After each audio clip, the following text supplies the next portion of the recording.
Good morning ને જય માતાજી મિત્રો। સવારની શરૂઆત માતાજીના નામથી જ કરી નાખી હતી। દીવા અને અગરબત્તી કરી નાખ્યા અને હું થઈ ગઈ હતી ફ્રેશ, રેડી થઈ અને મારે બનાવવાનો તો નાસ્તો। પણ પહેલાં મારે ઢોકળા બનાવવાના હતા તો મેં એનો આથો લેવા તડકે મૂકી દીધા હતા, સાથે ચણાની દાળ પણ પલાળી હતી। પછી મારે ભાખરી અને ચા બનાવવાનો હતો તો મેં ચા ભાખરી બનાવવાનું કરી દીધું ચાલુ। એક બાજુ સગડી ઉપર ચા મૂકી દીધો અને ભાખરી વણીને રેડી કરી નાખી। બંને વારાફરતી જ થાય। પછી જયદીપને પણ ઉઠાડી દીધા અને અમે બંને જણા બેસી ગયા નાસ્તો કરવા। ગરમા ગરમ ભાખરી અને આદુવાળી મસ્ત ચા બનાવી હતી। અમે બંને જણાએ નાસ્તો કરી લીધો। પછી મારે ઘરકામ કરવાનું હતું, બધું ચોખ્ખું કર્યું। ત્યાં તો સાવ થાકી ગઈ હતી, બધું ચોખ્ખું કર્યું। પછી મારે લગાવવાનો તો ફેસ પેક, નાવાનું બાકી હતું તો મેં વિચાર્યું કે પહેલાં ફેસ પેક લગાડી લઉં। તો ફેસ પેક લગાડી થોડીક વાર રેસ્ટ કરી લીધો અને મસ્ત રેસ્ટ થઈ ગયો। ત્યાર પછી હું જતી રહી ફ્રેશ થવા। નાહી ધોઈને ફ્રેશ થઈ અને ચાંદલો કરી અને આપણા લાઇસન્સનો થપ્પો મારી દીધો।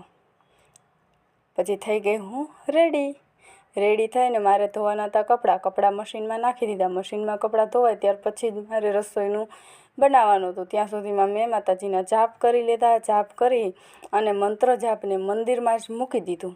ત્યાં કપડાં પણ ધોવાઈ ગયા હતા અને મારે બનાવવાની હતી રસોઈ। તો નીચે સગડી લઈ લીધી અને જયદીપને પણ બેસાડી દીધા। કીધું ચાલો ગરમા ગરમ બેને ઢોકળા ખાતા જાય અને એક બાજુ ચડતા જાય।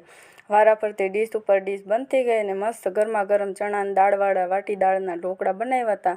લસણવાળી ચટણી, સિંગ તેલ અને ઢોકળા બંને જણાએ ખાઈ લીધું। ફ્રી થઈ અને ઘડીક સૂઈ ગયા।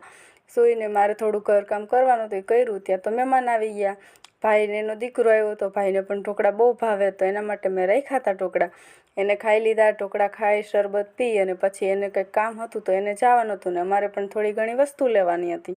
તો હું ને જયદીપ પણ નીકળી ગયા બહાર, અમારે વસ્તુ લેવાની હતી। વસ્તુ લઈને આવ્યા ત્યાં તો અંધારું થઈ ગયું હતું અને રિટર્ન આવ્યા પછી મેં કરી નાખ્યા ધૂપ દીવા। માતાજીને યાદ તો કરવા જ પડે। ધૂપ દીવા કરી, તુલસી માને પણ ધૂપ દીધો, અગરબત્તી ત્યાં પણ રાખી દીધી અને જો કેટલું અંધારું થઈ ગયું છે। પછી રસોઈની તૈયારી કરી અને જયદીપને બેસાડી દીધા જમવા। મારે તો જમવાનું હતું નહીં, પછી જમી લીધું। જય માતાજી।